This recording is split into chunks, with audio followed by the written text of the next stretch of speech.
The August sun hammered down on Atlanta with the kind of brutal intensity that turned asphalt into a shimmering mirror and made every breath feel like inhaling through wet cloth. Heat waves rose from the parking lot of the Atlanta Police Department's Zone 3 precinct, distorting the air above the rows of patrol cars baking under the cloudless sky. Lieutenant Sarah Collins stood at the window of her office, watching the temperature gauge on the building's exterior display climb past 98 degrees. Behind her, Max lay sprawled on the cool tile floor, his tongue lolling, brown eyes tracking her every movement with the quiet attention that 7 years of partnership had forged into instinct. The knock on her door came at exactly 11:47 a.m. Sarah would remember that detail later, the way people remember where they were when tragedy struck. She turned from the window, expecting perhaps Sergeant Morrison with the weekly K9 unit reports, or Detective Huang with an update on the warehouse surveillance operation. Instead, she found Captain Edward Bryce, flanked by 2 internal affairs officers she recognized but had never spoken to directly. Their faces carried the kind of professional blankness that preceded bad news. Max lifted his head, a low sound rising in his throat that wasn't quite a growl, but carried the same warning. Sarah felt the temperature in the room drop, despite the summer heat pressing against the windows. Captain Bryce cleared his throat. His eyes wouldn't meet hers. "Lieutenant Collins, I need you to surrender your service weapon and badge." The words hung in the air like smoke after a gunshot.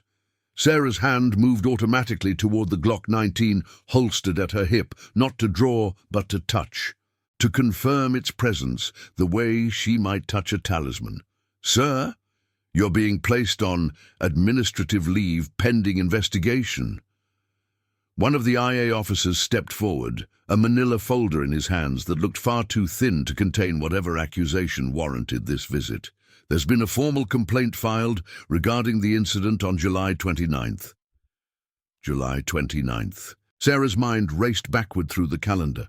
The warehouse operation, the suspected arms dealer they'd been tracking for 3 months, the informant who had given them the location and then vanished before the bust went down. The Reyes operation. That was a clean takedown. Every shot fired was documented, every procedure followed. That's not what the evidence suggests. The second IA officer spoke for the first time, her voice carrying the flat affect of someone reading from a script. "We have video footage showing you executing an unarmed man in the warehouse. Witness statements corroborate this footage. The victim has been identified as Miguel Santos, a confidential informant registered with the DEA." Sarah felt the floor shift beneath her feet. That's impossible. There was no execution. Santos wasn't even at the warehouse. I've never met the man. "The footage is quite clear, Lieutenant." Captain Bryce finally met her eyes, and what Sarah saw there chilled her more than the accusations. He believed it, or at least he believed enough of it to stand here and strip her of everything she'd earned. "We need your weapon and badge, now." Max was on his feet, positioning himself between Sarah and the 3 officers with the silent precision that made him legendary in the K9 unit. His hackles weren't raised, but his stance communicated everything his training prevented him from vocalizing. These people were threats. He would act if she gave the word. Sarah placed her hand on his head, feeling the warmth of his fur beneath her palm. "Stand down, boy." She unholstered the Glock, ejected the magazine, cleared the chamber, and placed the weapon on her desk with hands that remained steady through sheer force of will. The badge followed, the metal warm from proximity to her body. 7 years of service distilled into 2 objects that now felt like foreign artifacts. "You'll need to surrender the K9 as well," the female IA officer said. "Department property during suspension." "No." The word came out harder than Sarah intended. "Max is my partner, my assigned partner. Check the regulations." K9 officers maintain custody of their animals during administrative proceedings unless there's documented cause to believe the animal poses a danger. Captain Bryce shifted uncomfortably. Sarah, under the circumstances. Under what circumstances? I haven't been charged with anything. I haven't been convicted of anything. You're taking my gun and my badge based on footage I've never seen of an incident that never happened. But you're not taking my dog. She held Bryce's gaze until he looked away. Sir. The silence stretched for several heartbeats. Finally, Bryce nodded. Fine. The K9 stays with you, but you're confined to your residence. No contact with department personnel. No access to department facilities or systems. No investigation of any kind into the matters at hand. Is that understood? Sarah wanted to argue, to demand to see the evidence, to force them to explain how video could exist of something she hadn't done. But she recognized the futility in the set of their jaws, the rehearsed quality of their pronouncements. This wasn't a conversation. It was a ceremony of removal, and her protests would only make her look desperate. Understood, she said. They left her standing in her office with nothing but her keys, her phone, and the 7-year partnership that had begun with a nervous puppy who wouldn't stop chewing his leash. Max pressed against her leg, and Sarah allowed herself exactly 3 seconds to close her eyes and feel the weight of what had just happened settle onto her shoulders. Then she straightened, gathered Max's lead, and walked out of the precinct with her head held high. Every eye in the building tracked her passage.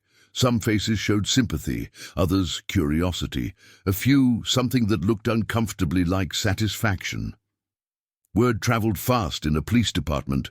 By the time she reached her car, the entire zone would know that Lieutenant Sarah Collins, decorated officer and handler of the department's most celebrated K9, had been accused of murdering a federal informant. The drive home passed in a blur of traffic lights and autopilot navigation. Sarah's townhouse sat in a quiet neighborhood in Kirkwood, far enough from downtown to feel residential, but close enough for quick response when calls came through. As she pulled into the driveway, she found herself wondering how many more times she would make this journey, how many more days she would walk through that front door as a free woman. Inside, the air conditioning provided relief from the August heat, but the silence felt oppressive. Sarah released Max from his lead and watched him perform his usual perimeter check, nose working along baseboards and door frames, ensuring that their territory remained secure. His routine steadied her. Some things, at least, hadn't changed. She pulled her laptop from her work bag and sat down at the kitchen table. Administrative leave meant no access to department systems, but it didn't mean she couldn't research on her own. She typed Miguel Santos Atlanta DEA informant into the search engine and waited. The results that populated her screen made her blood run cold. Miguel Santos had been found dead on August 2nd, 4 days after the warehouse operation.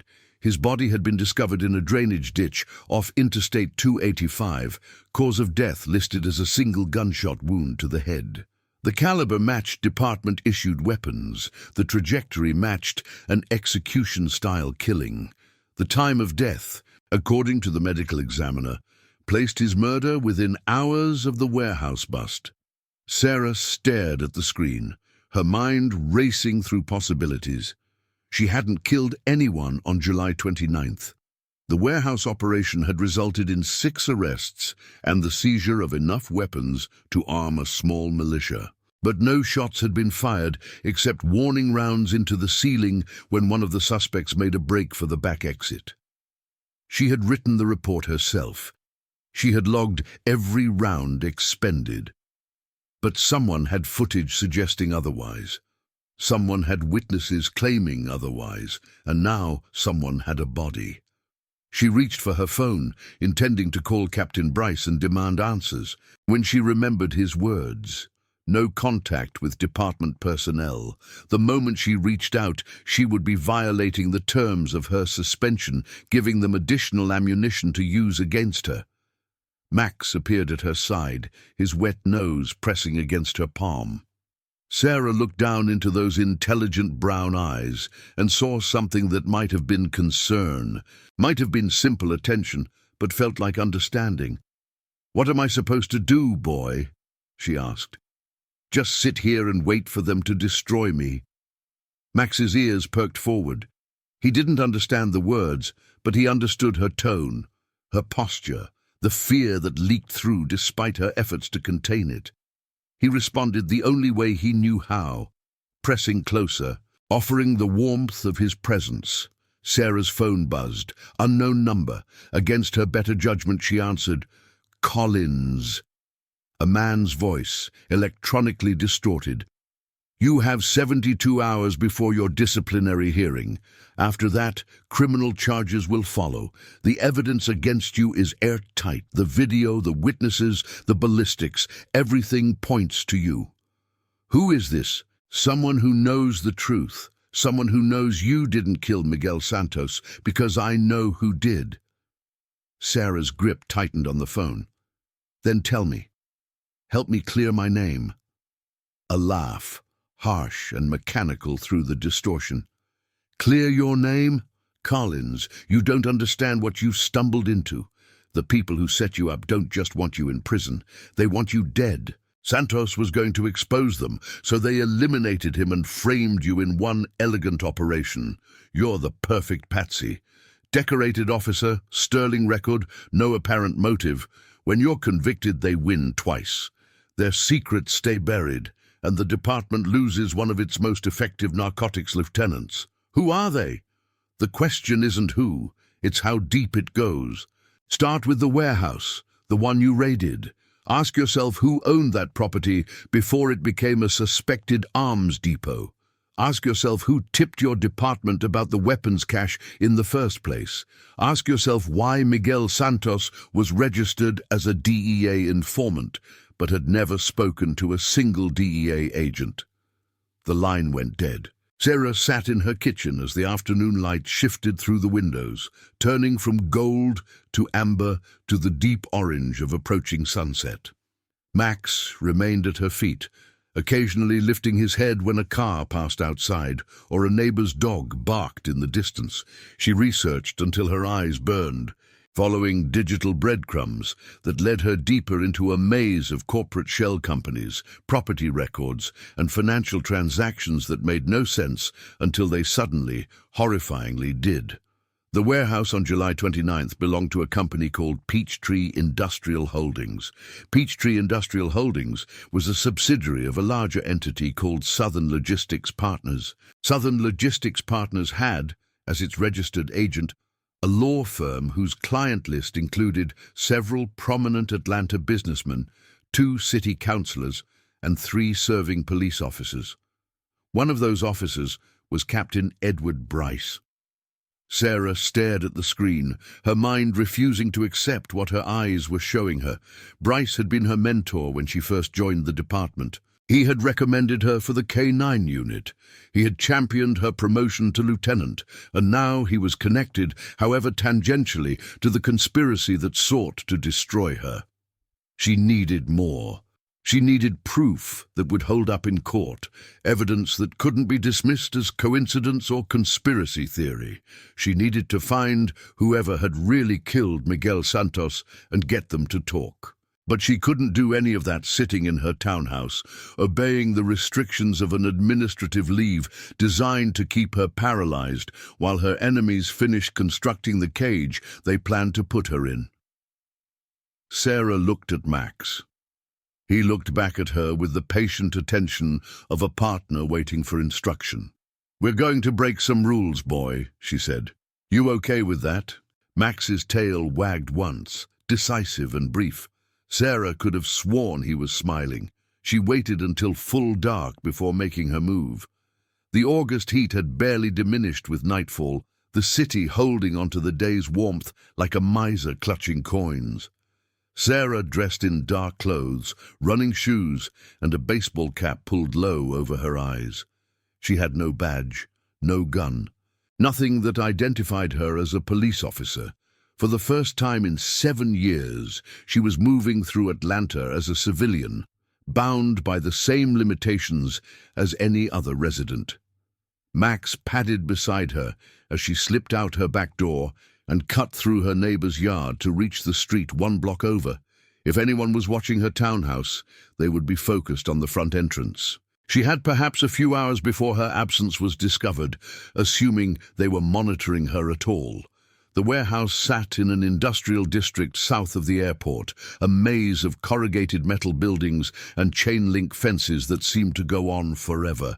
Sarah had been here 2 weeks ago with a tactical team, battering down doors and shouting commands. Now she approached alone, with nothing but her wits and her dog. The crime scene tape was gone. The building had been released back to its owners 3 days after the raid, cleared of evidence and swept for anything that might complicate the narrative being constructed around Sarah's supposed crimes. But Sarah knew something the evidence text didn't. She knew that no matter how thoroughly humans searched a space, they could never match the sensitivity of a Belgian Malinois nose that had been trained to detect gunpowder residue, blood traces, and the unique chemical signature of fear. "Seek," she whispered, and Max went to work. He moved through the darkness with the confidence of an apex predator, his nose skimming surfaces that human eyes would dismiss as unremarkable. Sarah followed, watching his body language, reading the subtle shifts that indicated interest, dismissal, or discovery.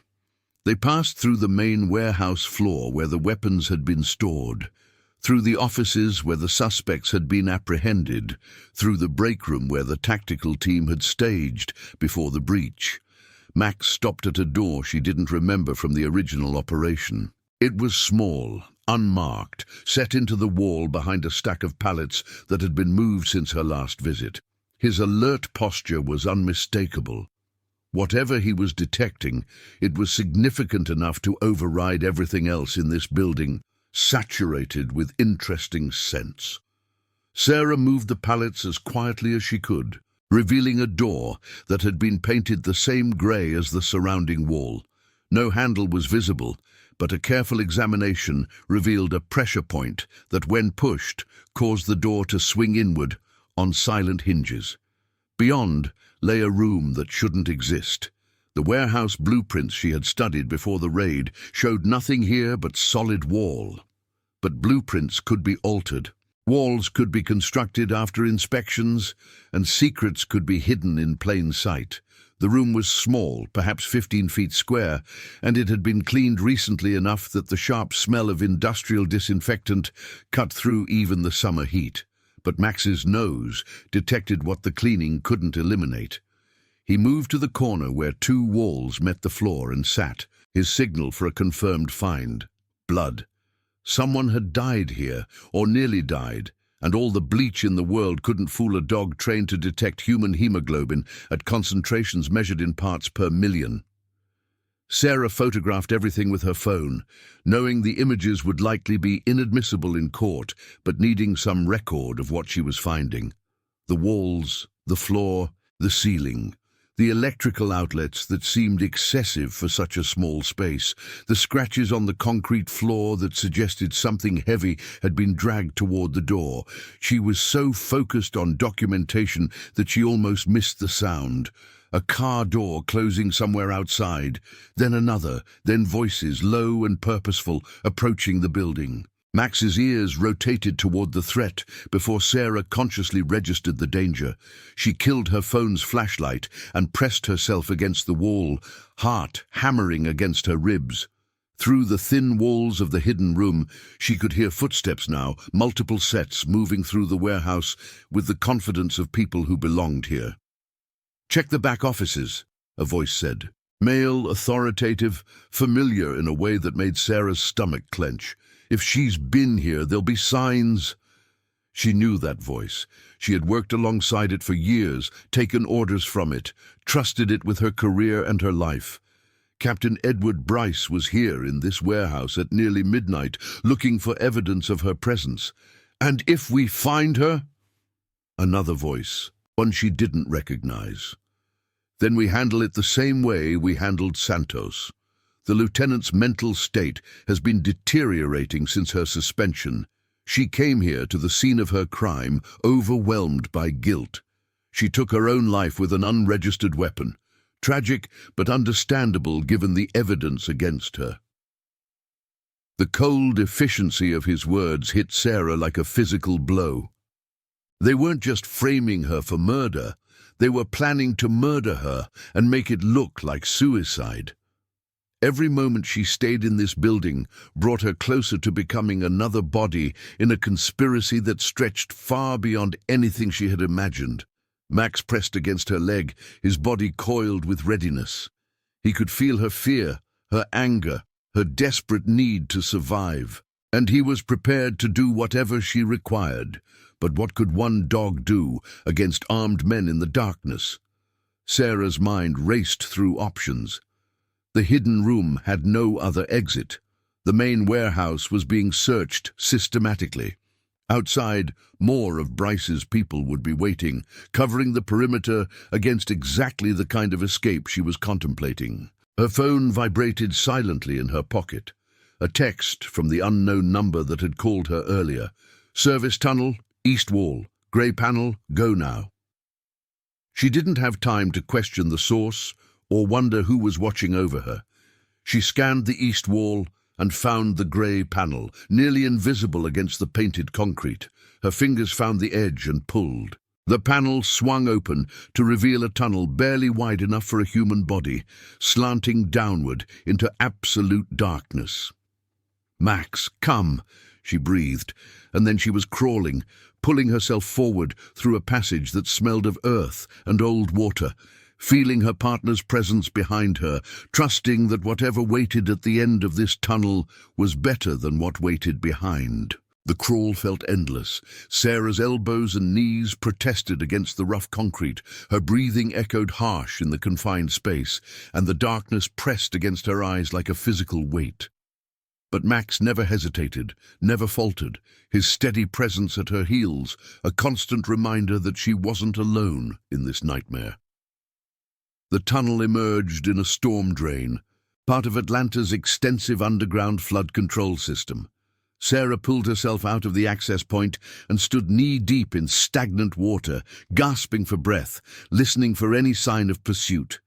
Behind her, Max emerged with considerably more grace, shaking water from his coat and immediately orienting on the upstream passage, alert for threats.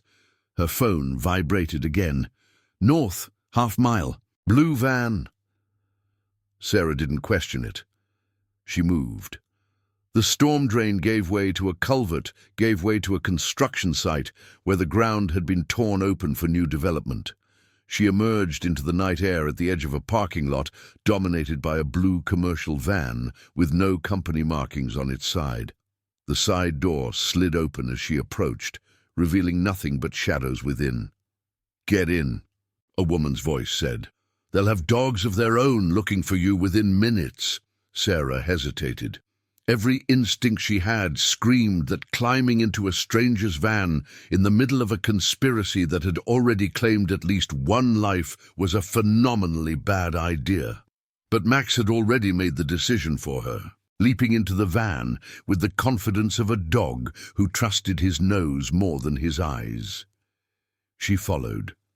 The van interior was fitted with surveillance equipment, computers, and a small arsenal of weapons that would have made her nervous if she hadn't just escaped men who wanted to kill her. The woman at the center of this mobile command post was perhaps 60 years old, with steel-grey hair cut short and eyes that had clearly seen things that couldn't be unseen.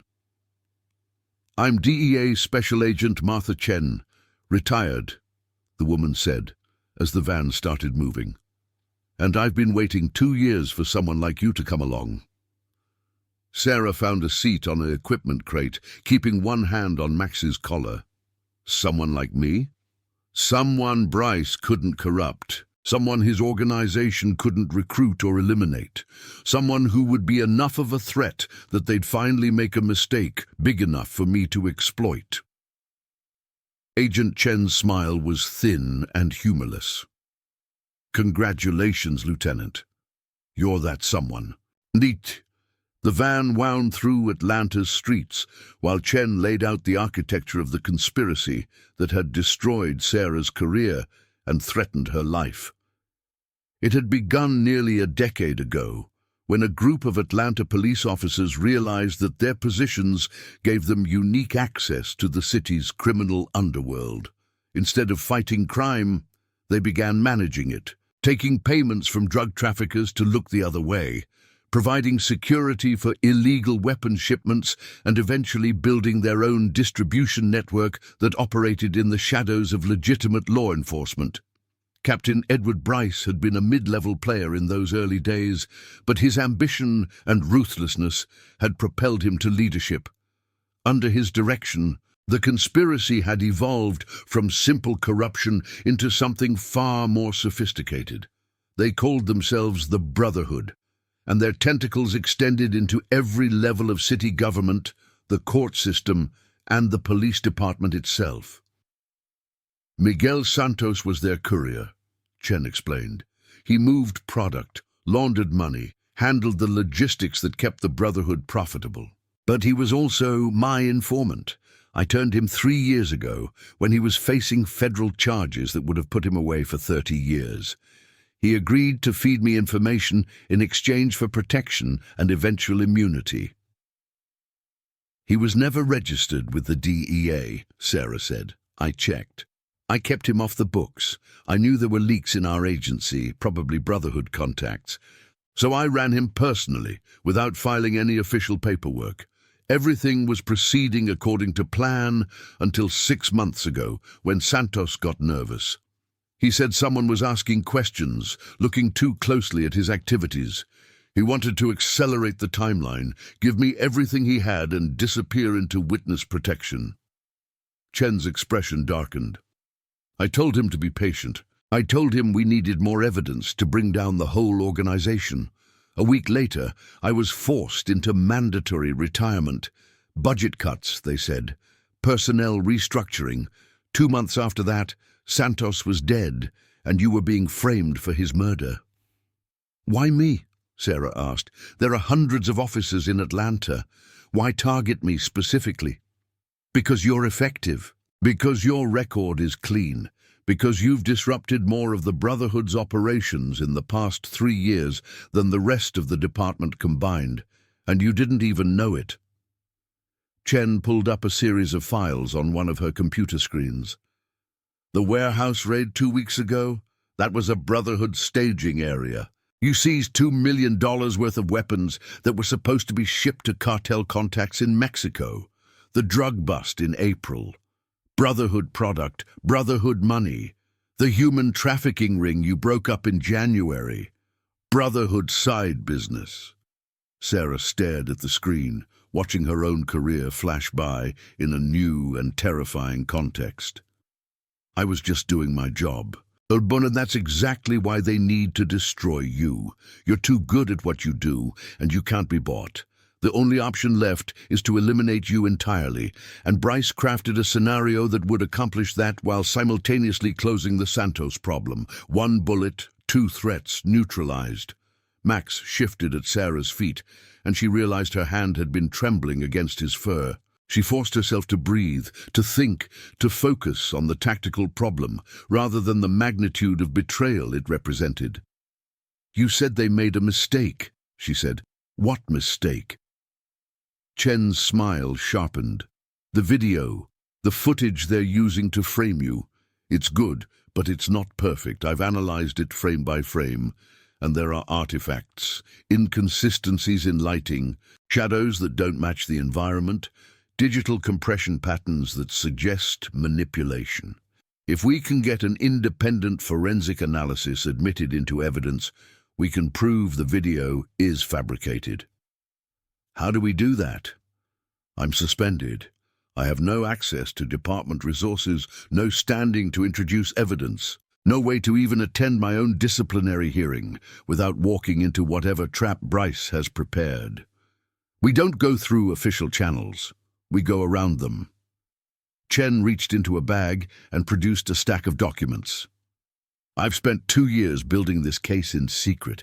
Witness statements from Brotherhood victims who were afraid to go to the police. Financial records showing payments from shell companies to officers on Bryce's team. Communications intercepts that would never hold up in court, but paint a clear picture of the organization's structure. And most importantly, testimony from Miguel Santos himself. Sarah took the documents with hands that still weren't quite steady. Santos is dead. Santos recorded everything: audio, video, documents. He was paranoid, which is what kept him alive as long as it did. Before he died, he uploaded his complete archive to a secure server that only I had access to. In those files is a recording of Edward Bryce personally ordering Santos to arrange the weapons shipment that you interdicted. Another recording shows Bryce discussing how to handle the problem you represented. And a third recording, made just days before Santos died, captured a conversation between Bryce and 3 other officers planning how to frame you for Santos's murder.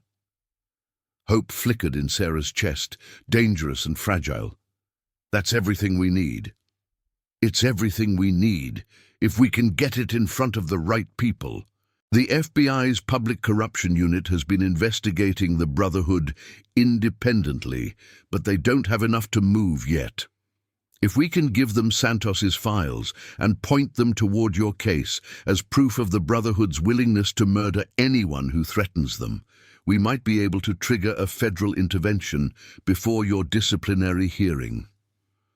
How long do we have? Chen checked her watch. 64 hours until your hearing. The FBI contact I trust is in Washington. I can reach her, but getting her to Atlanta with a tactical team ready to move will take at least 48 hours. That leaves us 16 hours of margin for everything to go wrong. Everything is already going wrong. Then we need to make some things go right. Chen pulled up a map on her screen, a satellite image of Atlanta with various locations marked in red. The Brotherhood has assets throughout the city: safe houses, weapons caches, money stores. Most of them are too well protected for us to approach, but there's one location that might give us additional evidence to strengthen our case. She zoomed in on a building in the industrial district, a different warehouse than the one Sarah had just escaped. This is where they bring high-value targets for interrogation. It's where they likely held Santos before they killed him. According to my sources, there's physical evidence there that ties directly to Bryce and his inner circle. DNA, fingerprints, documentation of their methods. You want me to break into another Brotherhood facility after I just barely escaped the last one? I want you to do what you do best, Lieutenant. Investigate, follow the evidence, let Max work his magic, and give me something concrete to hand the FBI when they arrive. Sarah looked down at Max, who had been following the conversation with the attentive stillness of a working dog awaiting instruction. His brown eyes met hers, and in them she saw something that might have been understanding, might have been simple readiness, but felt like partnership. "We're going to need some supplies," she said. Chen's smile broadened. "I thought you might say that." 3 hours later, Sarah crouched in the shadows outside the Brotherhood's interrogation site, watching the building through a compact pair of night vision binoculars that Chen had provided. The warehouse looked abandoned, its windows dark, its parking lot empty, its perimeter apparently unguarded. But Sarah had learned to distrust appearances, especially where Bryce's organization was concerned. Max lay beside her, his breathing slow and controlled, his eyes fixed on the building with the intensity of a predator stalking prey. He had been fitted with a tactical vest that included a small camera, allowing Chen to monitor their progress from the van parked 3 blocks away. The communication setup was primitive compared to department equipment, but it would serve their purposes. "I count 2 guards on the south side." Chen's voice came through the earpiece. "Infrared shows heat signatures inside the building, at least 3, possibly 4. They're concentrated in the northeast corner." Sarah adjusted her position, studying the building's layout. The guards on the south side were visible now that she knew where to look, two figures in dark clothing, trying to blend into shadows that their body heat betrayed. The main entrance faced west, but a service door on the east side appeared unmonitored. "I'm going in through the east entrance," she whispered. "Max will alert on any hostiles." "Be careful, Lieutenant. If they catch you in there, I won't be able to help." Sarah didn't respond. She was already moving, crossing the open ground in a low crouch that made her thighs burn, but kept her silhouette below the sightlines of anyone watching from the building. Max ghosted beside her, a shadow within shadows, his paws making no sound on the cracked asphalt. The east door was locked, but the mechanism was old and poorly maintained. Sarah had it open in 30 seconds using techniques she had learned from a reformed burglar who now worked as a police consultant. The irony of using criminal skills to investigate criminals wasn't lost on her. Inside, the warehouse smelled of oil, rust, and something else, something that made Max's hackles rise and his lip curl back from his teeth. Sarah recognized that scent. She had encountered it at crime scenes throughout her career, the unmistakable signature of violence and its aftermath. She moved through the darkness with Max leading, trusting his senses more than her own. The main floor of the warehouse was empty, filled with industrial equipment that cast strange shadows in the faint light filtering through grimy windows. But Max wasn't interested in the main floor. He was pulling toward a staircase in the corner, his body language indicating that whatever he was tracking was below ground level. A basement, of course. Underground spaces were perfect for the kind of activities the Brotherhood wanted to keep hidden, soundproofed, isolated, invisible to casual inspection. The stairs descended into absolute darkness. Sarah activated a small flashlight with a red filter, providing enough illumination to navigate without destroying her night vision. Max didn't need light. He moved with perfect confidence, his nose processing information that human senses couldn't begin to comprehend. At the bottom of the stairs, a corridor extended in both directions. Max turned left without hesitation, leading Sarah past doors that stood closed and silent. She counted 5 doors before Max stopped at the 6th, his alert posture unmistakable. Sarah reached for the handle, her heart hammering in her chest. She had no weapon, no backup, no authority to be here. If someone was behind this door, she would have nothing but her training and her partner to protect her. The door swung open on a room that would haunt her dreams for years to come. It was an interrogation chamber, but that clinical term failed to capture the horror of what she was seeing. The walls were lined with equipment designed to cause pain. Chains hung from the ceiling, their ends fitted with restraints stained dark with old blood. A drain in the center of the floor spoke to easy cleanup after sessions that left subjects in no condition to walk out. And in the corner, still secured to a chair, bolted to the concrete, was a body. Sarah forced herself to approach, to look, to document. The victim was male, middle-aged, dressed in what had once been an expensive suit, now ruined by the violence of his final hours. His face had been beaten beyond recognition, but Sarah didn't need facial features to identify him. The distinctive watch on his wrist, the designer shoes on his feet, the monogrammed cufflinks that glinted in her flashlight beam. "Chen," she whispered into her earpiece. "I found something. Someone. Middle-aged male. Deceased. Looks like he's been here for several days based on decomposition. Expensive clothing. High-end accessories. This wasn't a street criminal they were interrogating. Can you get any identification?" Sarah steeled herself and searched the body, trying not to think about the conditions of his death. In the inside pocket of his jacket, she found a wallet that contained a driver's license, several credit cards, and a business card that made her blood run cold. "Anthony Morrison," she read, "Assistant District Attorney for Fulton County." The silence on the other end of the line stretched for several seconds. Morrison has been missing for 10 days, Chen finally said. The official story is that he went on vacation and stopped checking in.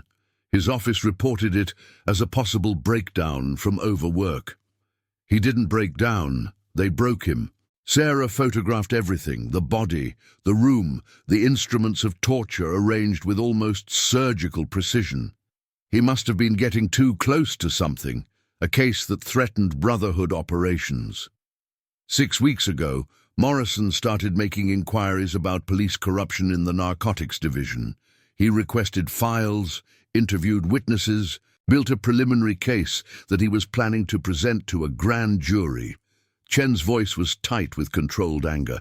Someone in the department must have warned Bryce. They grabbed Morrison before he could go public. Sarah completed her documentation and turned to leave the Chamber of Horrors. She had what they needed.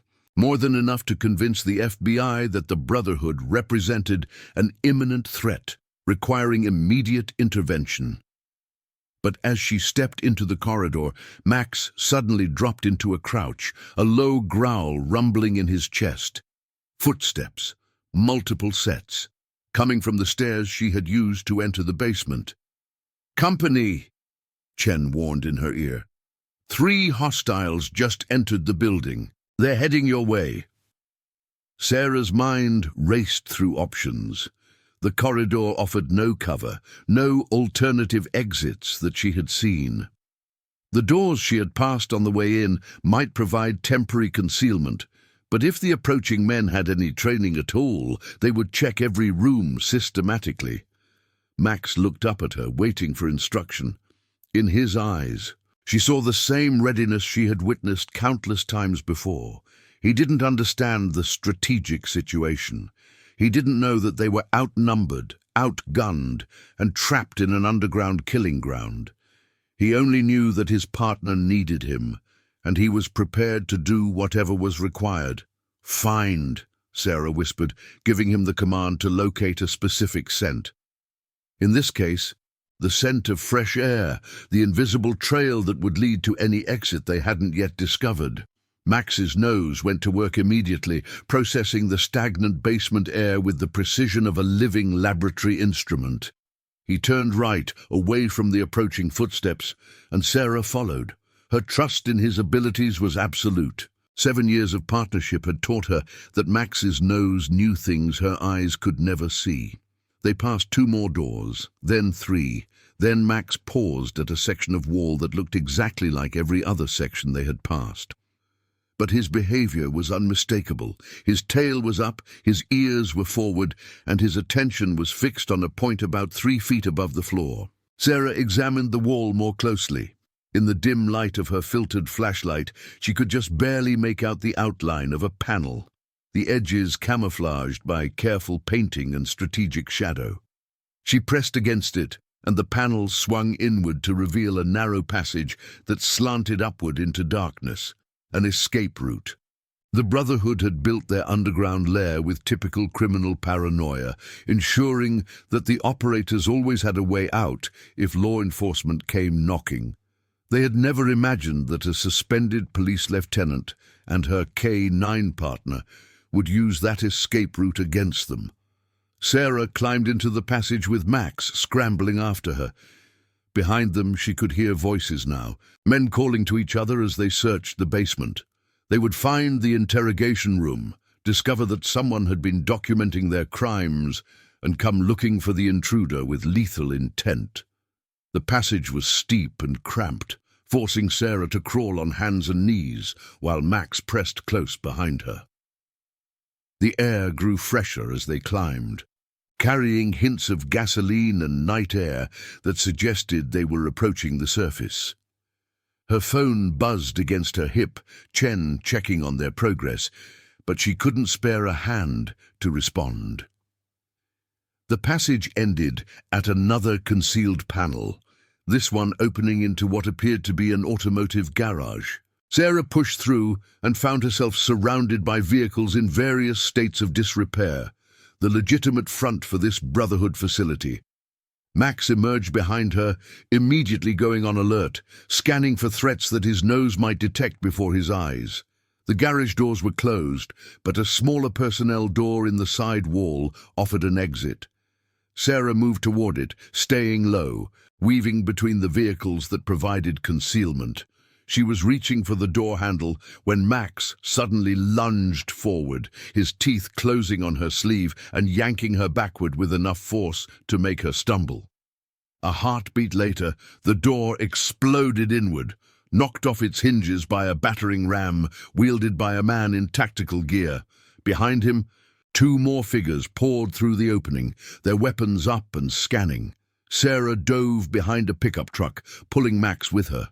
The men hadn't seen her yet, their attention focused on the interior of the garage, but that would change in seconds. She was trapped, with no weapon, no backup, and 3 armed hostiles between her and freedom. Lieutenant Collins. The voice echoed through the garage, calm and almost conversational. "I know you're in here. Your friend in the van gave you up. Turns out loyalty has a price, and hers wasn't that high." Sarah felt her heart stop. Chen, had they captured her, turned her? Or was this a bluff designed to make Sarah reveal herself? "Come out now and we can end this cleanly. Stay hidden, and my men will find you anyway. The only question is how much pain you want to experience before the inevitable conclusion." Max pressed against her leg, his body vibrating with suppressed energy. He wanted to attack, to defend her, to do the thing he had been trained to do since puppyhood. But even the best K9 in the world couldn't stop 3 men with automatic weapons. Sarah's phone buzzed again. She risked a glance at the screen and saw a message from Chen's number. "Bluffing, I'm clear. North exit, 30 seconds. Run." She didn't question it. She burst from cover, sprinting for the north side of the garage, with Max surging ahead of her. Behind them, shouts of surprise and the crack of gunfire split the air. Bullets whined past her head, punching holes in sheet metal and shattering glass. The north exit loomed ahead, a roll-up door that was currently closed and locked. Max reached the door first and, without breaking stride, launched himself at the mechanism with a force that would have done credit to a breaching charge. The lock shattered under his impact, and the door flew upward, admitting a rush of night air and the screech of tires as Chen's van came skidding around the corner. Sarah dove through the opening, rolled, and came up running. The van's side door was already open, hands reaching out to pull her inside. She grabbed Max's collar and hauled him in after her, and then they were moving, accelerating away from the garage as more gunfire erupted behind them. "I told you to be careful," Chen said from the driver's seat, her knuckles white on the steering wheel. Sarah collapsed against the van's interior wall, her chest heaving, her mind still processing how close she had come to dying in that garage. Max lay across her legs, panting but alert, his eyes fixed on the rear windows as if expecting pursuit. "I found Morrison," she managed between breaths. "The ADA. They killed him. They've been killing anyone who threatens them." "I know. Your vest camera caught everything." Chen took a hard right turn, throwing Sarah against the wall again. "The FBI contact I mentioned? She's en route now. After what happened tonight, she's not waiting for official channels. She's bringing a tactical team to Atlanta on emergency authorization." "How long?" 18 hours, maybe less if the weather cooperates." 18 hours. Sarah looked at her watch and did the math. That would give them less than 48 hours before her disciplinary hearing, barely enough time to coordinate a federal intervention that would prevent Bryce from executing whatever plan he had prepared. "It's not enough," she said. "Bryce knows I'm investigating." "He knows I've found evidence. He's not going to wait for the hearing. He's going to come after me now, tonight, with everything he has." Chen was silent for a moment, navigating through Atlanta's streets with the skill of someone who had spent years conducting surveillance in urban environments. "Then we need to get you somewhere safe until the cavalry arrives." "Nowhere is safe. The Brotherhood has people everywhere. Police, courts, city government. Anywhere I go, they'll find me." "Not everywhere." Chen pulled the van into an underground parking garage, killing the lights as they descended into darkness. "I have a safe house that's not on any map.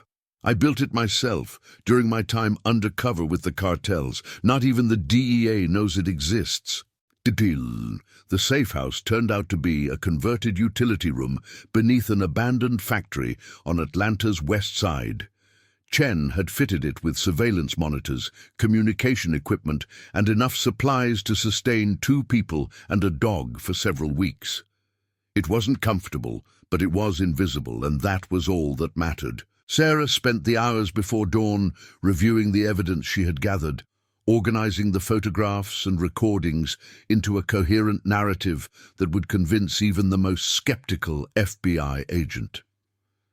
Max slept at her feet, his dreams evidenced by the occasional twitch of his paws and the soft sounds that escaped his muzzle. She wondered what dogs dreamed about. Probably not conspiracies and murder. Chen monitored police frequencies, tracking the Brotherhood's response to the night's events. They had expected outrage, a citywide manhunt for the suspended lieutenant who had evaded their trap. Instead, the radio traffic was eerily normal. Routine calls, standard responses, no indication that anything unusual had occurred. "They're trying to contain it," Chen observed. "The last thing they want is attention from outside agencies.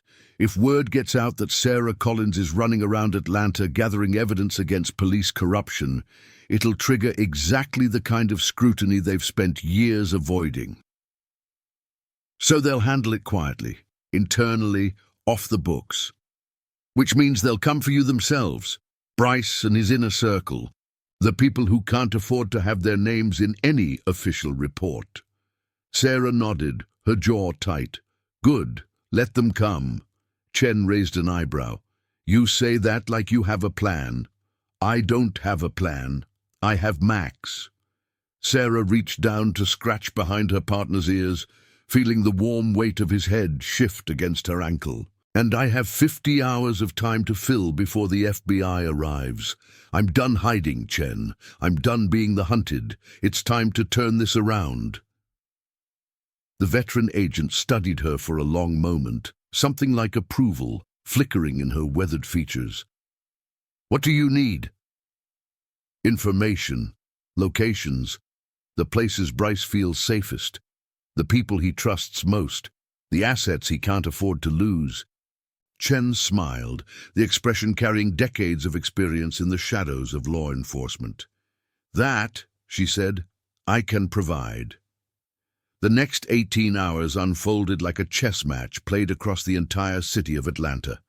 Sarah, guided by Chen's intelligence and supported by Max's supernatural senses, moved against the Brotherhood's operations with surgical precision. She couldn't arrest anyone, couldn't seize anything, couldn't take any official action that would hold up in court, but she could document, she could photograph, she could demonstrate to Bryce and his people that their secrets were no longer safe.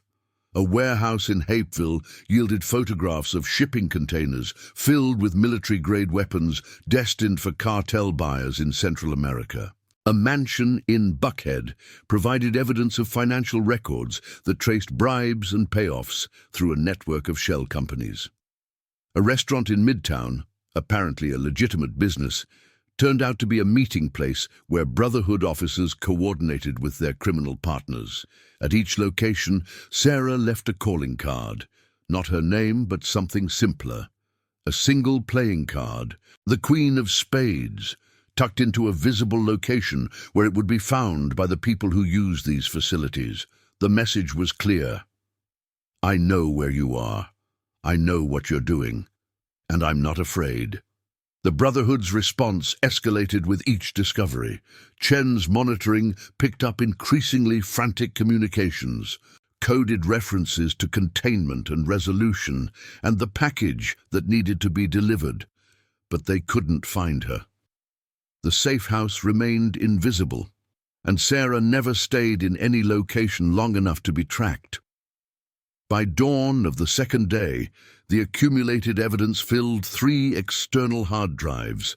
Chen had transmitted everything to her FBI contact, who was now 40 minutes out with a tactical team that included agents from 3 different field offices. The federal warrant being prepared would authorize arrests of Captain Bryce and 9 other officers identified as Brotherhood leadership. But Bryce wasn't waiting for the official process to resolve his problem. The call came at 8:47 a.m., 53 hours after Sarah's suspension had begun, and 19 hours before her disciplinary hearing was scheduled to convene. Chen's monitoring system picked up a burst of encrypted communication that her equipment couldn't decode, followed by a flurry of activity on police frequencies. "They're mobilizing," Chen reported, her fingers flying across her keyboard. "All Brotherhood-affiliated officers are being recalled to the Zone 3 precinct. That's 23 men, maybe more." Sarah felt ice form in her stomach. "That's not a defensive posture. They're not circling the wagons. They're preparing to attack." "Attack what? They don't know where we are." "They don't need to know where we are. They just need to draw me out." Sarah's mind raced through possibilities. What's at Zone 3 that they could threaten? What would force me to respond? The answer came to her even as she asked the question. Zone 3 was where she had worked for years. It was where her colleagues still served, the honest officers who had no connection to the Brotherhood but shared space with them every day. It was where the K9 unit was housed, including the dogs that Max had trained with since puppyhood. "The K9 facility," she breathed. "They're going to stage something at the K9 facility. A training accident, a dog going rogue, something that gives them an excuse to put down every animal in the unit. Would they really kill police dogs just to get to you?" Sarah thought about Anthony Morrison, tortured to death in a basement cell. She thought about Miguel Santos, executed and left in a drainage ditch. She thought about the casual ease with which Bryce had discussed arranging her suicide. They've killed people who threatened them. Why would they hesitate at killing dogs? Chen swore under her breath. "The FBI team is still 30 minutes out. If you go to Zone 3 now, you'll be walking into exactly the trap they've prepared." "I know." Sarah stood, feeling the weight of the decision settle onto her shoulders. "But I can't let them hurt those dogs. I can't let them kill innocent animals just because I'm too afraid to face them." Max rose with her, shaking off sleep, alert and ready. He didn't understand the words, but he understood her. He understood that they were about to do something dangerous, and he was prepared to follow her into whatever fire awaited. "You'll die," Chen said flatly. 23 armed men against 1 woman and her dog. The math doesn't work." Sarah looked at Max, and Max looked back at her. In his brown eyes she saw absolute trust, absolute loyalty, absolute willingness to follow her into any situation, no matter how dire. "We'll see about that," she said. Chen argued, she pleaded, she threatened to physically restrain Sarah from leaving the safe house. But in the end, she did what any good handler would do when an asset committed to a course of action. She provided support. The van dropped Sarah 2 blocks from the Zone 3 precinct, in an alley that provided concealment from the building's security cameras. Chen would monitor from a distance, coordinating with the FBI team that was now racing toward Atlanta with sirens and lights. If everything went according to plan, federal agents would arrive within minutes of Sarah's confrontation with the Brotherhood, transforming a suicide mission into a coordinated takedown. If everything went according to plan. Sarah approached the precinct on foot, Max padding silently beside her. The August morning was already hot. Humidity thick in the air, the kind of day that made uniforms stick to bodies and tempers run short. The parking lot was full, more vehicles than usual for this time of day, and the tension in the air was palpable even from a distance. She didn't try to hide. There was no point. Every Brotherhood officer in that building was watching for her approach, waiting for the moment when she walked into their trap. Instead, she walked directly toward the main entrance, shoulders back, head high, every inch the lieutenant she had been before this nightmare began. The doors opened, and Captain Edward Bryce stepped out to meet her. He looked the same as he always had, distinguished grey at the temples, calm authority in his bearing, the kind of presence that made junior officers straighten their posture and senior officers respect his judgment. Sarah had trusted this man. She had believed in him. The betrayal cut deeper than she had imagined possible. "Lieutenant Collins," Bryce said, his voice carrying across the parking lot. "You've been busy." "Captain." Sarah stopped 10 feet from the precinct entrance, Max positioned at her left hip. "I know everything. The Brotherhood, the weapons trafficking, Miguel Santos, Anthony Morrison, all of it." Bryce's expression didn't change, but something flickered behind his eyes. "You know allegations, theories, the desperate inventions of a woman facing prosecution for murder. None of it will hold up in court. It doesn't have to." Sarah smiled, and she saw the first crack appear in Bryce's composure. "The FBI has everything. Audio recordings of you ordering weapons shipments, video of your officers meeting with cartel representatives, financial records that trace every dollar your organization has ever moved. In about 20 minutes, federal agents are going to descend on this precinct with warrants for 23 arrests." The silence that followed her words stretched for several heartbeats. Then Bryce laughed, a sound entirely devoid of humor. 20 minutes is a long time, Lieutenant. A lot can happen in 20 minutes. He stepped aside, and through the precinct doors, Sarah saw them. Officers in tactical gear, weapons drawn, spreading out to cover every angle of approach. "You shouldn't have come here. You should have let the FBI handle this. Instead, you've given me exactly what I wanted, a chance to resolve this personally. You're not going to shoot me in broad daylight in front of your own precinct. There are civilians everywhere, witnesses, cameras. You're right, I'm not going to shoot you." Bryce's smile was the coldest thing Sarah had ever seen. "You're going to resist arrest. You're going to pull a weapon. And my officers are going to defend themselves against a suspended officer who clearly had a mental breakdown. Tragic, but understandable given the evidence of her crimes." He reached into his jacket and produced a pistol, not a department-issued weapon, something smaller, older, untraceable. "This is the gun that killed Miguel Santos.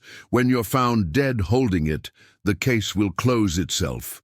Sarah felt the weight of the moment pressing against her chest. This was it, the trap she had walked into with eyes open.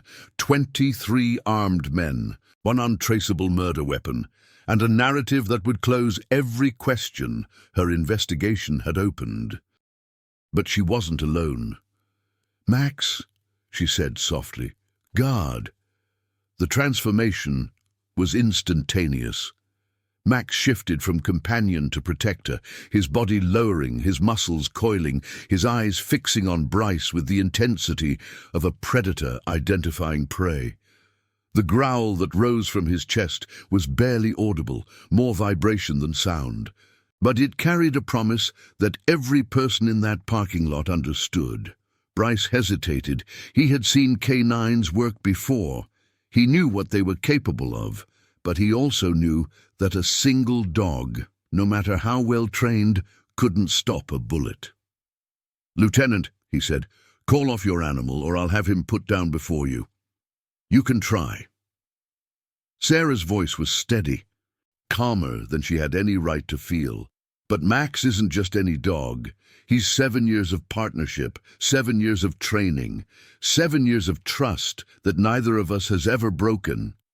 She dropped to one knee, bringing her eyes level with Max's.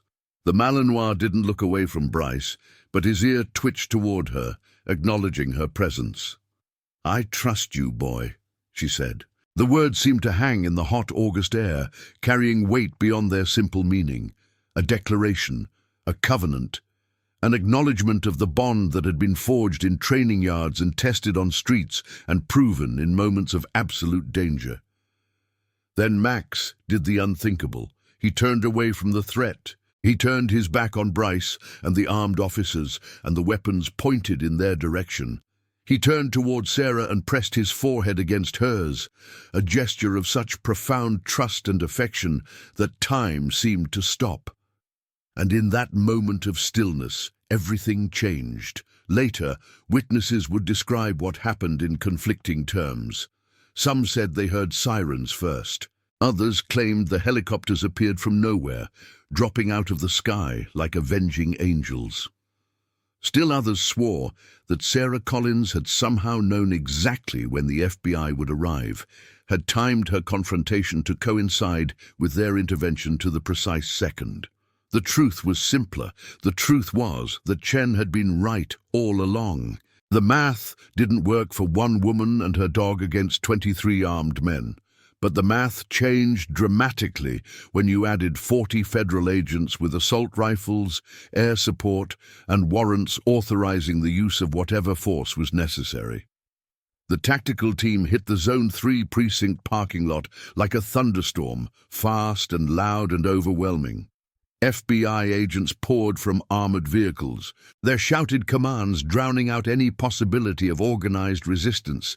Helicopters overhead broadcast instructions for all officers to drop weapons and get on the ground. Within 60 seconds, the Brotherhood's trap had become its prison.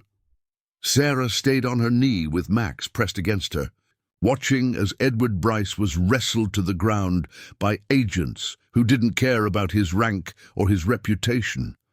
She watched as officer after officer was cuffed and processed, their distinguished careers ending in the harsh glare of federal oversight. She watched as the organization that had tried to destroy her was itself destroyed, dismantled piece by agents who had been building this case long before she became involved. Special Agent Martinez, the FBI contact Chen had been communicating with, approached Sarah when the chaos had settled into the grim routine of mass arrest processing. She was a compact woman with keen eyes and the kind of bearing that suggested she had seen worse than this and come through it intact. "Lieutenant Collins," she said, "you took one hell of a risk coming here." Sarah finally stood, her hand resting on Max's head. "I had information suggesting they were planning to harm the K9 unit. I couldn't let that happen." Martinez glanced at Max, and something that might have been admiration flickered across her features. "Your evidence was crucial to this operation. The recordings, the photographs, the documentation of their facilities. We've been investigating the Brotherhood for 2 years, and you gathered more actionable intelligence in 48 hours than we managed in 24 months. I had help." Sarah thought of Chen, probably watching from somewhere in her surveillance van, the retired agent who had spent 2 years waiting for exactly this moment. "And I had the best partner in the department." Max's tail wagged once, brief and dignified. The aftermath unfolded over weeks, then months. The federal investigation revealed that the Brotherhood's corruption extended even further than Sarah had imagined, touching every level of Atlanta city government and spreading into neighboring jurisdictions. 37 officers were ultimately arrested, along with 14 civilian conspirators, including 2 judges and a city councilwoman. The weapons trafficking operation they had been running was valued at over $50 million, with connections to cartels in 4 different countries. Edward Bryce refused to cooperate with investigators, maintaining until the end that he was the victim of a frame-up, orchestrated by disgruntled officers and federal overreach. He was convicted on 11 counts, including murder, racketeering, and conspiracy. The judge sentenced him to 4 consecutive life terms without possibility of parole. Sarah's disciplinary hearing was cancelled the morning after the FBI raid. Her suspension was lifted, her badge and weapon returned, and a formal letter of commendation was entered into her permanent file. The mayor personally apologized for the department's failure to protect one of its most decorated officers from internal corruption. She returned to work 3 weeks later, walking through the Zone 3 precinct doors with Max at her side, and a weight lifted from her shoulders that she hadn't fully realized she'd been carrying. The officers who remained, the honest ones who had worked alongside the Brotherhood without knowing what their colleagues were doing, welcomed her with a mixture of respect and something like awe. Lieutenant Sarah Collins, they whispered, had taken on the most powerful corrupt officers in the department's history and emerged victorious. She had exposed a conspiracy that reached into the highest levels of city government. She had done it without a badge, without a weapon, without any official authority. She had done it with nothing but her training, her determination, and her dog. The K9 unit threw a celebration in the training yard, an informal gathering that included every handler and animal in the program. They had all heard the rumors about Bryce's plans for the unit, the threat that had been averted by Sarah's willingness to walk into a trap. They wanted to thank her, but more than that, they wanted to acknowledge what she had demonstrated about the bond between handlers and their partners.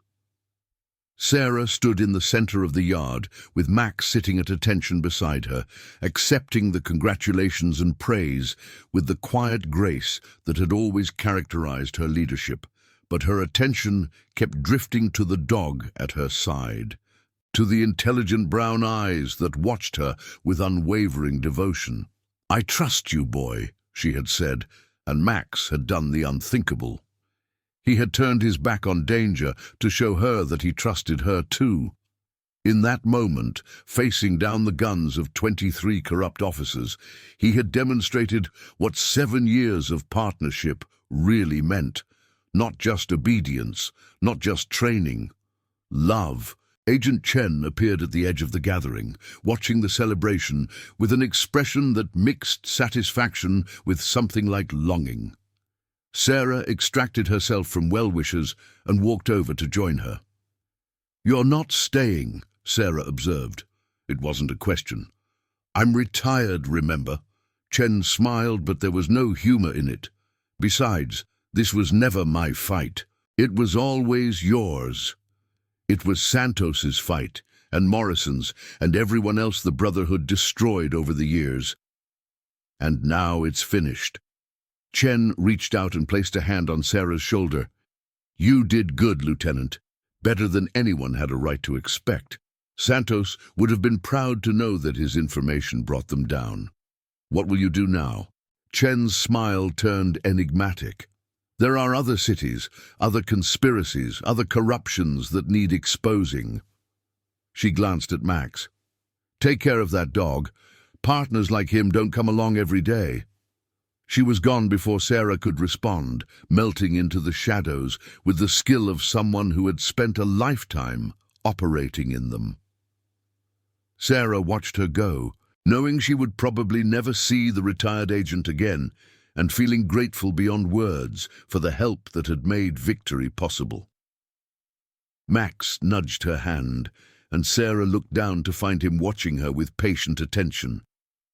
The celebration was still going on behind them, handlers and dogs enjoying a rare moment of camaraderie, but Max was focused entirely on her, waiting, as always, for whatever instruction she would give.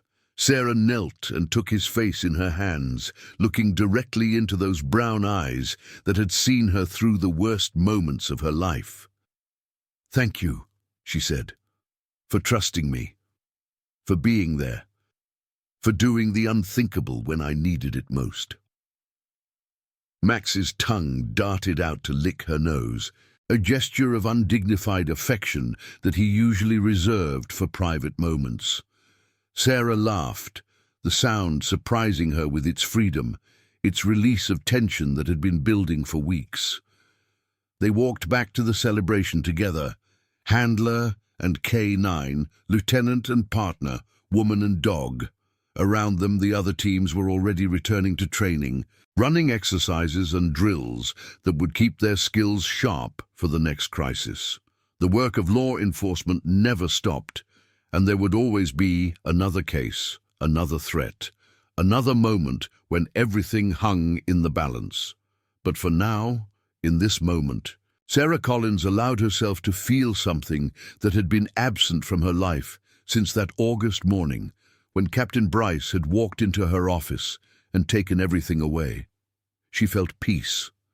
The sun was setting over Atlanta, painting the sky in shades of orange and gold that seemed too beautiful for a city that had nearly consumed itself in corruption. Sarah sat on a bench in the training yard, watching the light fade, feeling Max's warm weight against her leg. Tomorrow would bring new challenges, new cases, new opportunities to make a difference in a world that desperately needed people willing to stand up for what was right. The Brotherhood was gone, but other threats would emerge, other conspiracies would form. Other officers would face the choice between integrity and corruption. Sarah would be there to face them. She would be there to show that honor could triumph over betrayal, that trust could survive even the worst tests, that the bond between partners could accomplish what seemed impossible. She reached down and scratched behind Max's ears, feeling him lean into the touch with the contentment of a dog who was exactly where he belonged. "Ready to go home, boy?" she asked. Max's tail wagged, and together they walked out of the training yard into the gathering dusk, toward whatever adventures tomorrow would bring. The story of the condemned cop and her Belgian Malinois would become legend in the Atlanta Police Department.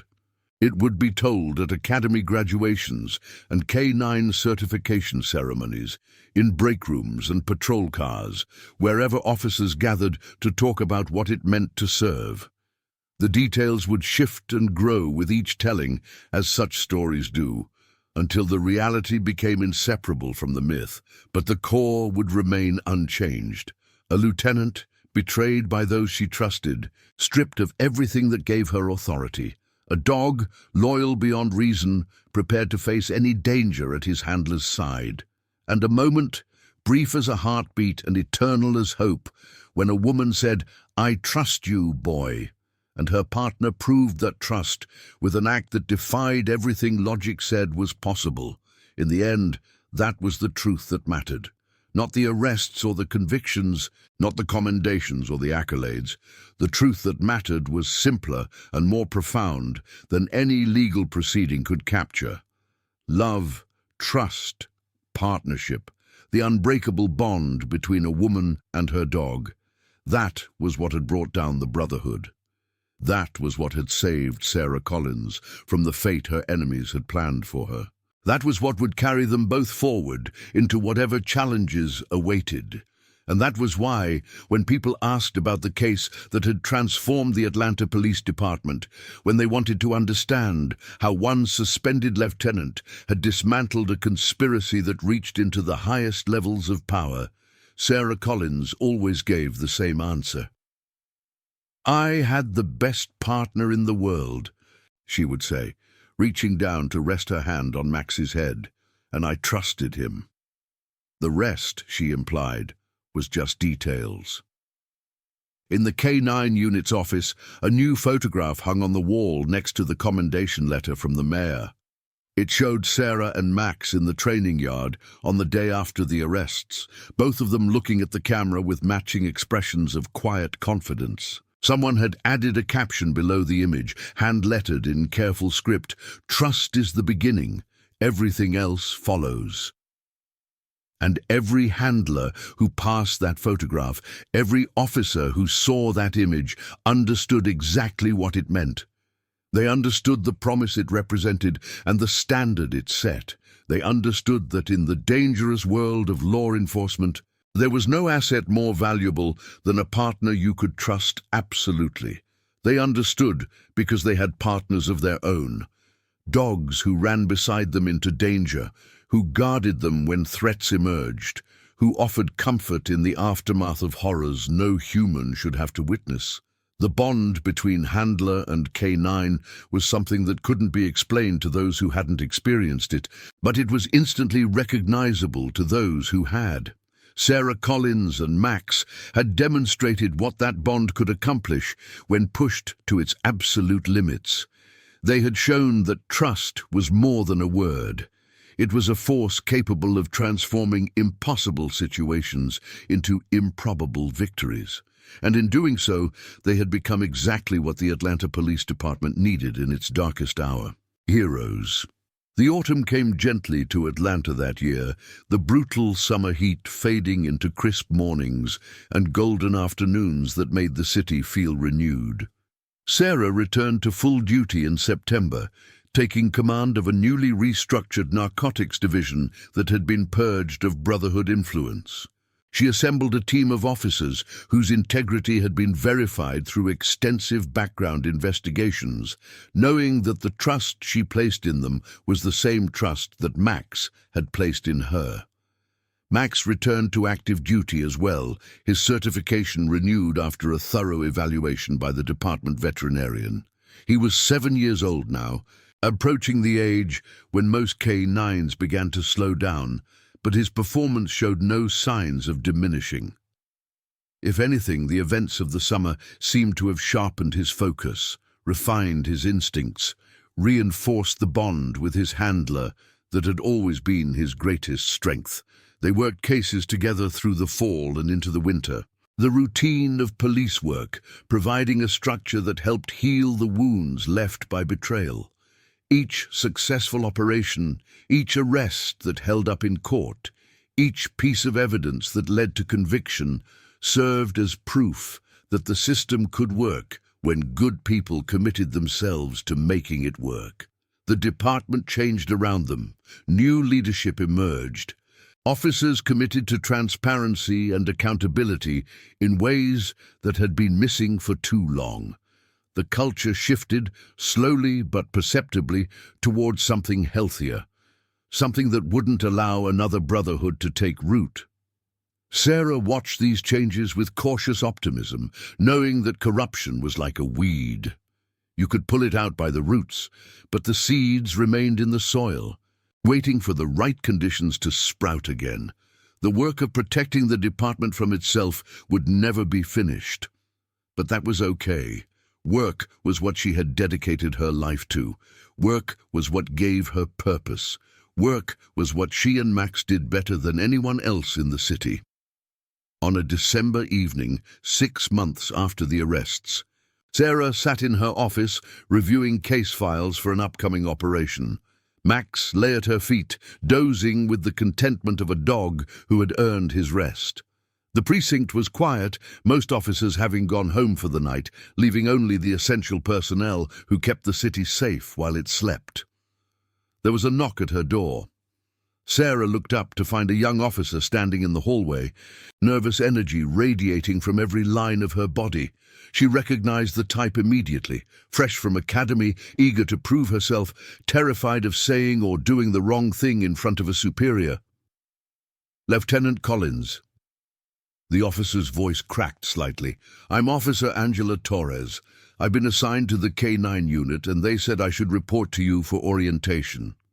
Sarah smiled, remembering her own first day in the unit, remembering the terror and excitement that had warred in her chest as she faced the reality of working with a four-legged partner. "Come in, Torres. Have a seat." The young officer entered cautiously, her eyes going immediately to Max. He lifted his head, assessed the newcomer with the practiced evaluation of a veteran, and returned to his nap. Apparently, Torres passed inspection. "I've heard about you," Torres said, settling into the chair across from Sarah's desk. "Everyone has. What you did last summer, how you took down the Brotherhood." Sarah leaned back in her chair. "What exactly have you heard? That you trusted your dog when everyone else doubted you. That you walked into a trap because you wouldn't let them hurt the unit's animals. That you proved what a K9 partnership can really accomplish." The words hung in the air, earnest and slightly awed. Sarah considered how to respond.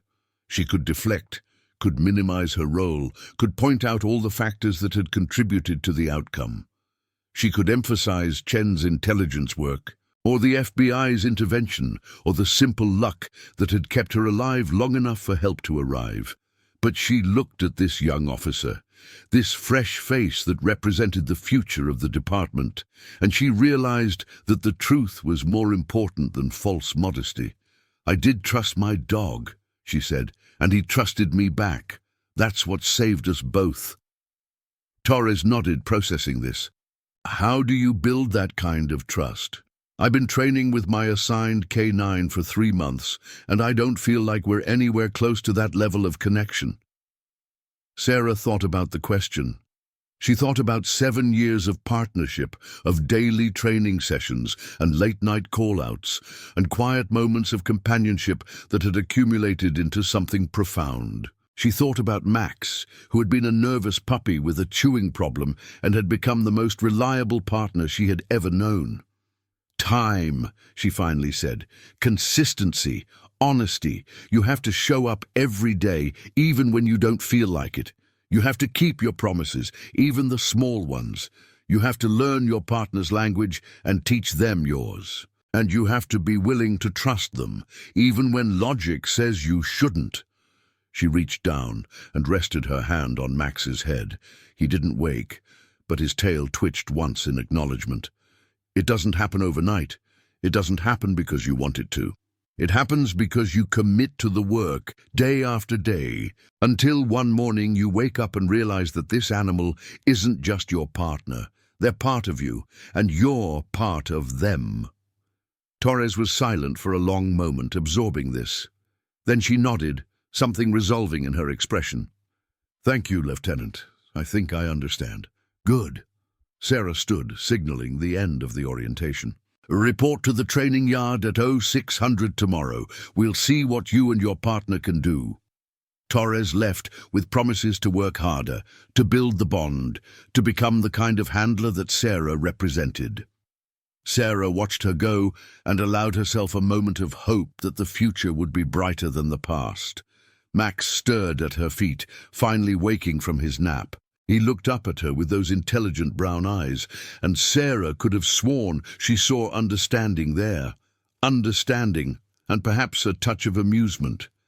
Yeah, she said, "time to go home." They left the precinct together, walking out into the December chill with the easy synchronization of partners who had long ago stopped needing words to communicate. The city spread out around them, lights glittering in the darkness, millions of lives unfolding in homes and businesses and streets that Sarah had sworn to protect. Somewhere out there, a young officer was going home to her new K9 partner, thinking about trust and commitment and the work it took to build something real. Somewhere out there, criminals were planning operations that Sarah and Max would eventually disrupt.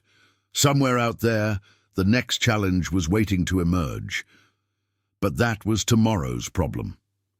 Tonight, Sarah had a warm house waiting, a comfortable bed for herself, and a well-padded crate for Max, and the peace that came from knowing she had done her duty to the best of her ability. She unlocked her car and opened the back door for Max. He jumped in with the enthusiasm of a dog who knew that home meant dinner, and maybe, if he was lucky, some time on the couch before bed. Sarah slid into the driver's seat and started the engine. In the rearview mirror, she could see Max settling into his customary position, chin resting on his paws, eyes already beginning to close. "I trust you, boy," she said softly, a ritual that had taken on new meaning since that August day when everything had changed. Max's tail wagged once, brief and certain. Trust is the beginning. Everything else follows. Sarah pulled out of the parking lot and pointed them toward home. The story continued, as stories do. There would be more cases, more challenges, more moments when everything hung in the balance. There would be victories and setbacks, triumphs and disappointments, all the complexity that made up a life dedicated to service. But through it all, one thing remained constant. One thing that had been tested in fire and proved stronger than anyone had imagined possible. The bond between a woman and her dog. The trust that nothing could break. The partnership that had saved them both and would carry them forward into whatever the future held. That was the real story, not the corruption or the conspiracy, not the arrests or the convictions.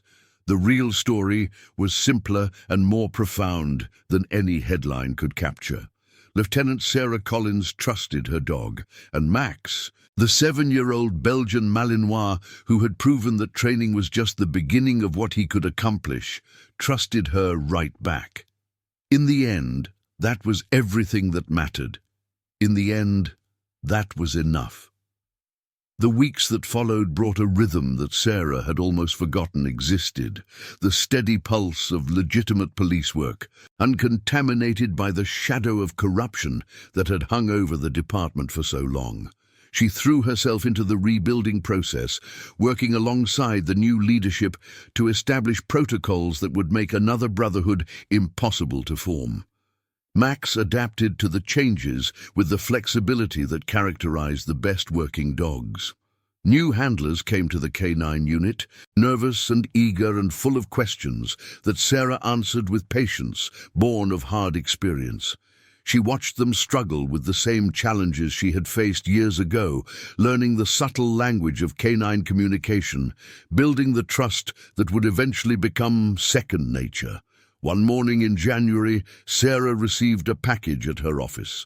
No return address, no identifying marks, just a plain brown envelope containing a single photograph and a handwritten note.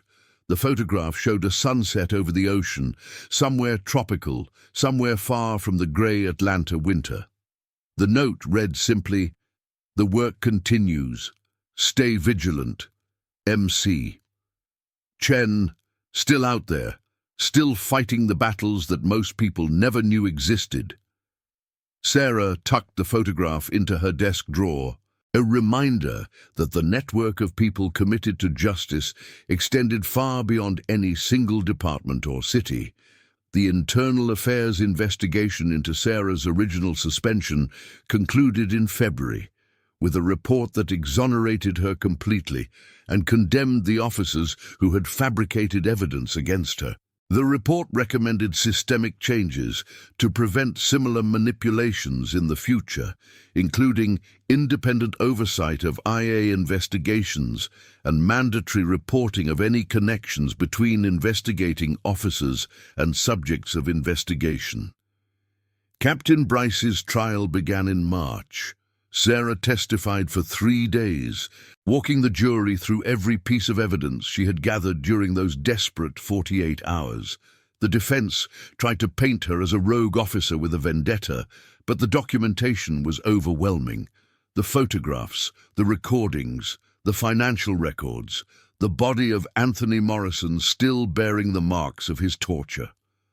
By the time the prosecution rested, conviction was a foregone conclusion. The verdict came down on a Thursday afternoon, guilty on all counts. Sarah watched from the gallery as Bryce was led away in handcuffs, his face finally showing the fear that he had inflicted on so many others. She felt no satisfaction, only a grim acknowledgement that justice had been served. Max was waiting in her car when she emerged from the courthouse, having been left with a trusted colleague during the testimony. He greeted her with the enthusiasm of a dog who had been separated from his person for too long, his whole body wiggling with joy that no amount of training could suppress. Sarah knelt on the courthouse steps and wrapped her arms around him, feeling his warmth against the March chill. Around them, reporters shouted questions and cameras flashed, capturing the moment for evening news broadcasts across the country. The story of the lieutenant and her dog had captured public imagination in a way that rarely happened with police corruption cases. But Sarah didn't care about the cameras or the headlines. She cared about the weight of Max's head against her shoulder, the steady rhythm of his breathing, the simple presence of a partner who had stood by her through everything. They drove home through streets that were beginning to show the first hints of spring. Trees budding, flowers emerging, the world renewing itself after the long dormancy of winter. Sarah rolled down the windows and let Max stick his head out, ears flapping in the wind, tongue lolling with pure canine joy. That night, she sat on her back porch with a cup of coffee, watching the stars emerge one by one against the darkening sky. Max lay beside her, close enough that she could feel his warmth, far enough that he could maintain his dignity as a working dog rather than a lapdog. The phone rang. Sarah checked the caller ID and smiled. "Martinez," she said. "Calling to congratulate me?" The FBI agent's voice carried a mix of warmth and professional concern. "Congratulate you and warn you. The Brotherhood's conviction is going to create ripples. Some of their former contacts are already looking for new law enforcement partnerships. Atlanta is going to be a target. Let them come." Sarah scratched behind Max's ears. "We'll be ready." "I know you will." Martinez paused. "Listen, I've been authorized to offer you something. The Bureau is putting together a task force focused on police corruption nationwide. We want people with experience, with proven track records, with the kind of instincts that can't be taught. We want you." Sarah was silent for a long moment, considering the offer. Federal resources, national impact. The chance to do at a larger scale what she had done in Atlanta. "I'm flattered," she finally said, "but my place is here. Atlanta is my city. These are my people, and this is my partner." She looked at Max, who had lifted his head at the change in her tone. "I can't leave him, and I won't ask him to adapt to a new handler at his age." Martinez didn't argue. "The offer stands, whenever you're ready. But I understand, some partnerships are worth more than promotions." After the call ended, Sarah sat in silence, thinking about roads not taken and choices that defined a life. She had given up a lot for this career.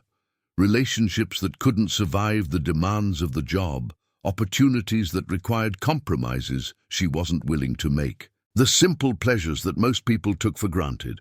But she had gained something too, purpose, meaning, the knowledge that her work made a real difference in the world. And she had Max, the partner who had never wavered, never doubted, never given less than everything he had. That was worth more than any federal appointment. Spring arrived in full force, and painting Atlanta in colors that seemed too vivid after the gray of winter. Sarah took Max to the park on her days off, throwing tennis balls and watching him sprint across the grass with the joy of a dog who loved nothing more than to run. 7 years old, and he still moved like a creature half his age. The department threw a ceremony in April, officially recognizing Sarah's role in exposing the Brotherhood. She stood at attention while the mayor pinned a medal to her uniform, cameras capturing the moment for posterity. Max sat beside her throughout, accepting his own commendation with the quiet dignity that characterized everything he did. But the real celebration came afterward, in the K9 training yard, where handlers and dogs gathered for an informal party that lasted until sunset. There was food and laughter and the easy camaraderie of people who shared something that civilians could never fully understand. Officer Torres was there with her partner, a 2-year-old German shepherd named Duke, who had finally begun to show the promise that his handler had always believed in him. Torres had taken Sarah's advice to heart, putting in the work day after day, building the trust that would eventually become unshakable. Watching them together, Sarah felt something shift in her chest. Pride, perhaps, or hope. The knowledge that the work would continue long after she was gone, carried forward by new generations of handlers who would build on what she had helped to establish. Max pressed against her leg, and Sarah looked down to find him watching her with those intelligent brown eyes.